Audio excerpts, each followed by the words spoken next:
All over this unhappy globe, there are heroic volunteers putting up a selfless battle on behalf of the wretched of the earth. But only one of these is considered to have invisible means of support, to be nothing less than a saint. What makes Teresa of Calcutta so divine?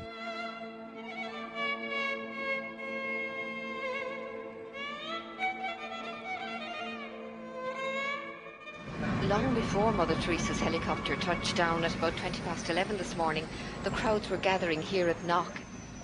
Among all of you who have made this pilgrimage to Knock this afternoon, we are privileged to have with us as a special guest at this Mass a pilgrim who has come from afar,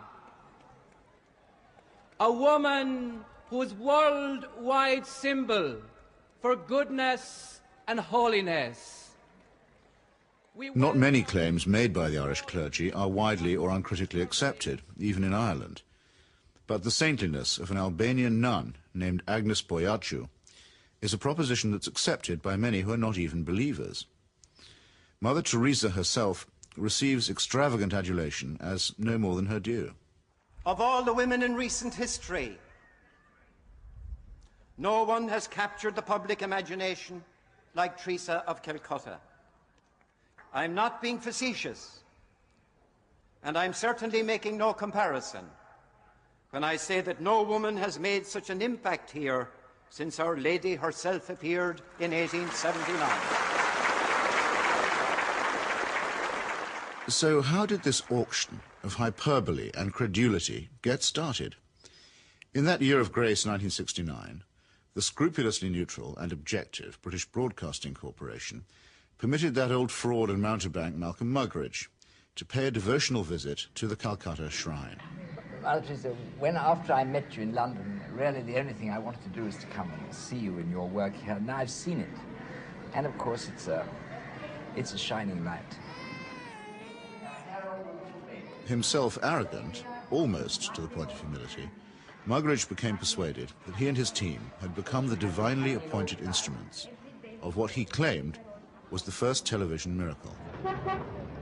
During Something Beautiful from God, there was an episode where we were taken to a building that Mother Teresa called the House of the Dying. And Peter Schaefer, the director, said, well, it's very dark in here. Do you think we can get anything? And we had just taken delivery at the BBC of some new film made by Kodak, which we hadn't had time to test before we left. So I said to Peter, well, let's have a go. So we shot it. And when we got back, several weeks later, a month or two later, we're sitting in the Rushes Theatre at Ealing Studios, and eventually up came the shots of the House of the Dying. And it was surprising. You could see every detail. And I said, that's amazing, that's extraordinary. And I was going to go on to say, 3 cheers for Kodak. I didn't get a chance to say that, though, because Malcolm, sitting in the front row, spun round and said, it's divine light. It's Mother Teresa. You'll find that it's divine light, old boy.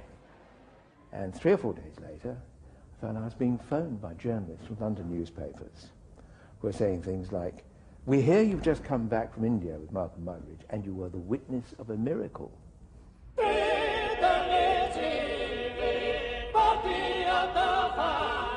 And a star was born. This profane marriage between tawdry media hype and medieval superstition gave birth to an icon which few have since had the poor taste to question. It's like you're actually seeing a living saint. Give a man a reputation as an early riser, said Mark Twain, and that man can sleep till noon. How does the reputation of Holy Mother Teresa look if, just for a moment, we switch off Malcolm Muggeridge's kindly light?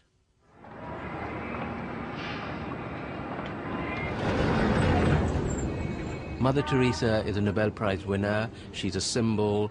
People in the West talk about her, so Indians adopt her at that level. The fact that what she does on the streets of Calcutta is really irrelevant to them. They couldn't care about it, and most of them don't even know. But Mother Teresa is the sort of figure you show to visitors. Mother Teresa's flagship institution is her home for the dying, a hospice which purportedly sweetens the last moments of otherwise destitute lives. My initial impression was of all the photographs and footage I've ever seen of Belsen and places like that, because all the patients had shaved heads. There are no chairs anywhere, there are just these stretcher beds, and they're like First World War stretcher beds. There's no garden, no yard even, no nothing.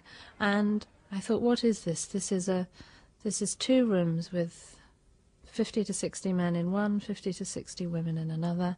They're dying. They're not being given a great deal of medical care. They're not being given painkillers really beyond aspirin and maybe, if you're lucky, some Brufen or something for the sort of pain that goes with terminal cancer and the things that they were dying of. And I thought, what's the point?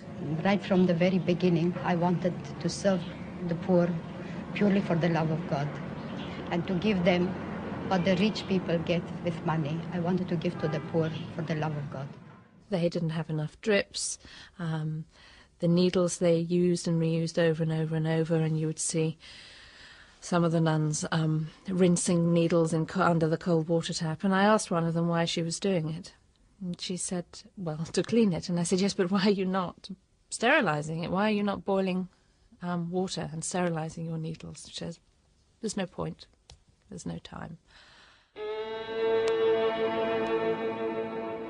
Mother Teresa's cult of death and suffering depends for its effect on the most vulnerable and helpless, abandoned babies, say, or the terminally ill, who supply the occasions for charity and the raw material for demonstrations of compassion.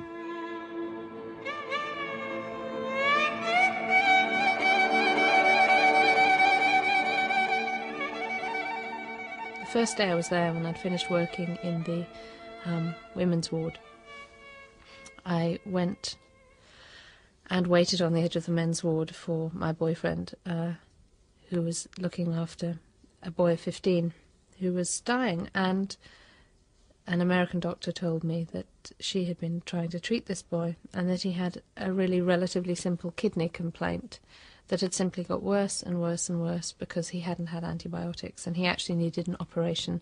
I don't recall what the problem was. She did tell me.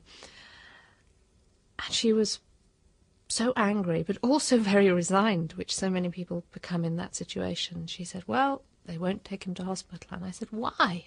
All you have to do is get a cab, take him to the nearest hospital, demand that he has treatment, get him an operation. She said, they don't do it. They won't do it. If they do it for one, they do it for everybody. And I thought, but this kid's 15.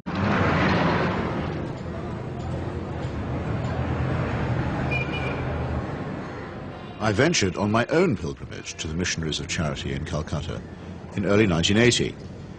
Who could fail to be touched by the work of the orphanage? Not I, though I did find myself a little put off by the mission's motto, he that loveth correction, loveth knowledge. Bit of a workhouse ring to that, perhaps. But it was Mother Teresa herself who completed the wreckage of the effect. As we stood by the tiny cots, she turned and said, this is how we fight abortion and contraception in Calcutta. Now, it might be argued that a campaign against family planning is low on the list of Calcutta's many pressing needs. But as a leading member of the Pope's fundamentalist tendency on matters of sex and procreation, Mother Teresa has made this single issue into her global crusade. The greatest destroyer of peace today is the cry of the innocent, unborn child. If a mother can murder her own child in her own womb, what is left for you and for me to kill each other? Tenderness about the unborn is an emotion that I share myself. But tenderness about the unborn also becomes an overtly political matter when it's preached by a presumable virgin who also campaigns against birth control. Let us promise Our Lady, who loves Ireland so much, that we will never allow in this country a single abortion.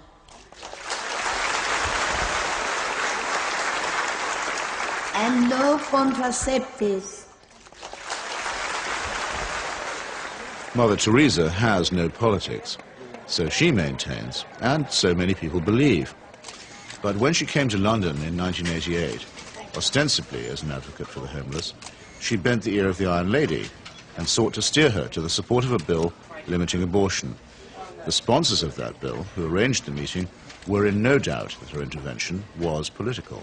She's not a party political figure, but she's a political figure in the sense that, A, she is part of what may be called the Catholic agenda, the broader Christian right agenda, and the Catholic Church has been following what has generally been considered a hard-line approach under the present Pope. Now, she's part of that agenda, and that is fairly political agenda. I mean, you know, no abortion, opposition to birth control, ideas like that are fairly, you could say they would be contested in the political arena. And the second factor is that she is also part, if you like, of the Western agenda, where the West is still part of the third world. The rich world has a poor conscience. It wants, in fact it needs, to think that someone, somewhere, is doing something about the third world. And the Mother Teresa myth ministers to this desire. Here is a Western woman who has forsaken her life, albeit whatever life she might have had in Albania, you know, for sacrifice herself for the people of the third world. It makes the West feel better, you know. This is one of us again, once again rescuing the third world. Raising the roof. Yes, raising the roof. He's got his rations. Yes, he's got it, he's cleaning it. And then pecho shop. In the subliminal appeal that she generates, there is something of the mission to the heathen, something of the old colonial outpost, and something of Florence Nightingale. While in the silent and abject demeanour of her patients, there is something of the deserving poor. The great white hope in this iconography takes on the big black hole. And the rewards are by no means all in heaven.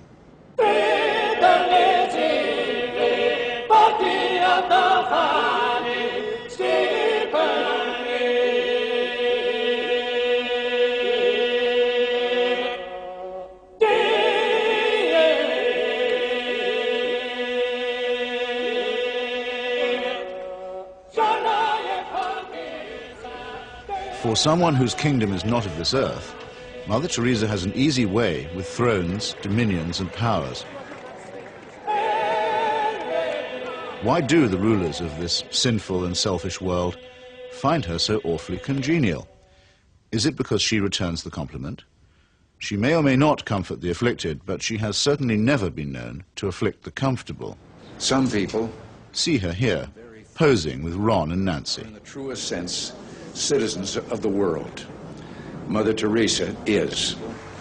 The very hand that bestowed the Medal of Freedom on Mother Teresa armed and paid the death squads of Central America. Accepting the award with her customary modesty on behalf of all the world's poor, she croaked, "I never realized that you loved the people so tenderly." I must say, I hadn't noticed that either. Reagan's proxies murdered, among many others, 4 American nuns and the Catholic Archbishop of San Salvador at the very moment that he was celebrating Mass.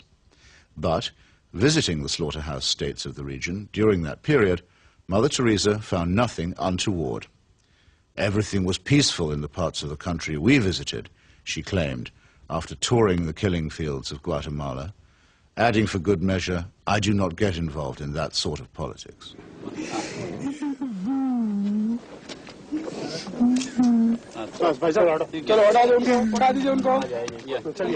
In 1984, a ghastly chemical spill from the Union Carbide plant in the Indian town of Bhopal took 2,500 lives and poisoned thousands more.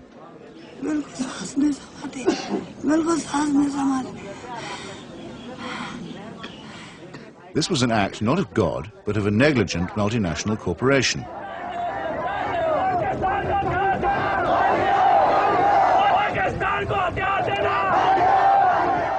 Mother Teresa's advice to the angry victims? Forgive.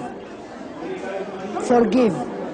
what Mother Teresa has done is she has accepted implicitly the idea that there's nothing much you can do for the poor except take them off the streets and, look after them. You cannot change their attitudes. You cannot make them feel that they have an ability, they may even have the means to improve and change their lives. She's not bothered with that agenda. She's only bothered with the agenda of trying to rescue their souls and make them a bit better before they go on to the eternal life, which is a very understandable, but in fact a very old-fashioned Christian idea. It is not a question of saying, how can we tackle the real problems of poverty?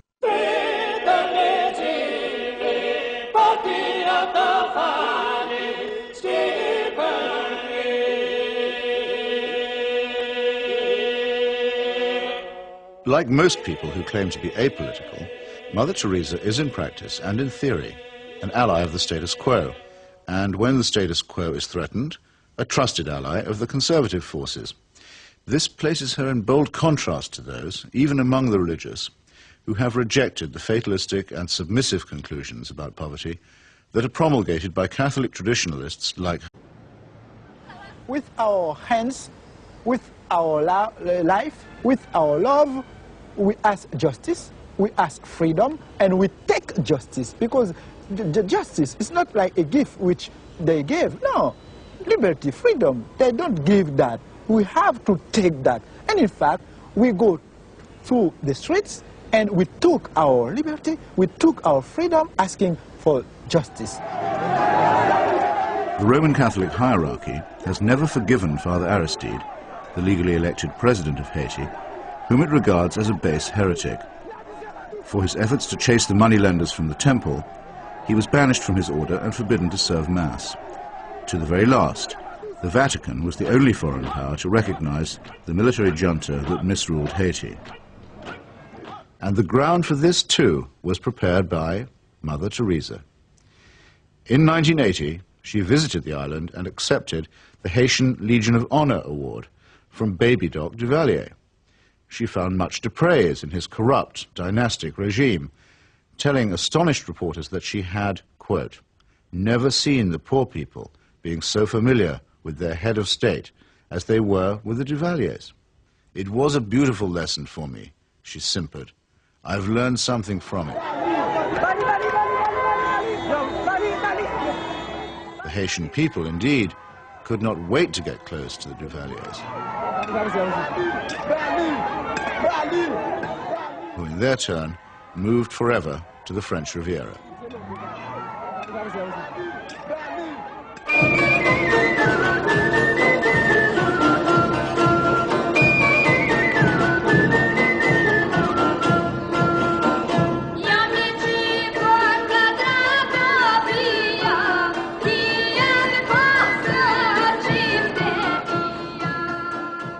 Mother Teresa admires the strength of the powerful almost as highly as she recommends the resignation of the poor. When she visited her motherland of Albania, she appeared to take seriously St. Paul's notorious assertion that the powers that be are ordained of God. The Albanian authorities had proclaimed the world's first officially atheist state. They had persecuted all forms of worship except that of their leader, Enver Hoxha. No whit abashed, Mother Teresa laid a bouquet on Hoxha's tomb. Not content with honoring a Stalinist murderer and despot, she also bestowed a wreath on the monument of Greater Albania, a cause that was once smiled upon by Pope Pius IX and his friend, Benito Mussolini.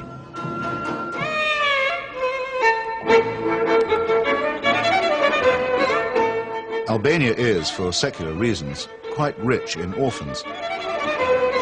So there was ample scope for an orphanage specialist to praise the institutions of the regime while keeping silent about its victims.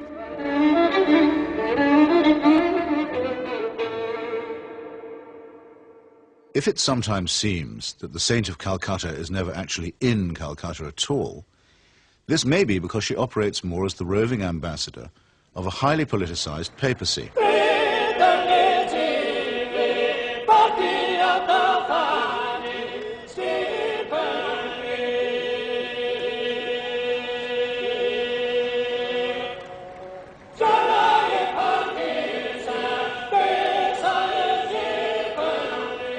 Vatican foreign policy has taken her from the shores of Lebanon, where the Roman Catholic militia perpetrated the mass murder at the Sabra and Shatila camps, to Nicaragua, where the Cardinal was the patron of the Contras, to Armenia, where she helped Mother Church gain a foothold in the Soviet Union. In return, the present Pope is known to have placed her on the fast track for canonization. This is the kind of politics in which she does indeed get involved. Sometimes when I think of Mother, I wonder if I've done just right. Though I'm many miles away, I can almost hear her say, "Where's my wandering boy tonight?" Robert Maxwell's genius for self-promotion made a nice fit with Mother Teresa's talent for fundraising. It became hard to decide which of the two was using which, or was it both? Ever since In the United States, Mother Teresa accepted well over $1 million from Mr. Charles Keating, a right-wing Catholic fundamentalist and anti-pornography crusader who was also a California savings and loan tycoon. Mr. Keating's problem was that he was using other people's money. He's now behind bars after the greatest scandal in American financial history. But while he was flying high, Mother Teresa flew right along with him. She got the use of his private plane. He got a personalized Mother Teresa crucifix, which he used to store up treasure on earth. Let's get him out of here. Why should the missionaries of charity have such a special vocation for work among the rich? And does Mother Teresa pick frauds because they need her help more than the honest billionaires? It's not a question that she's ever answered, but then, in the prevailing atmosphere of piety and adoration, it's not a question that she's ever been asked.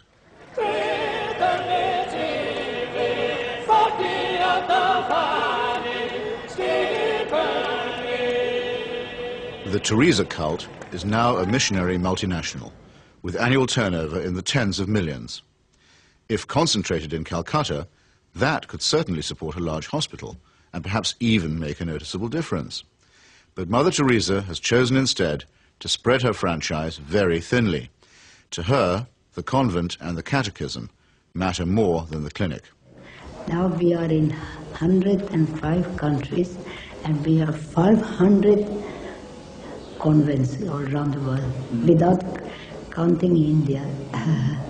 Beautiful.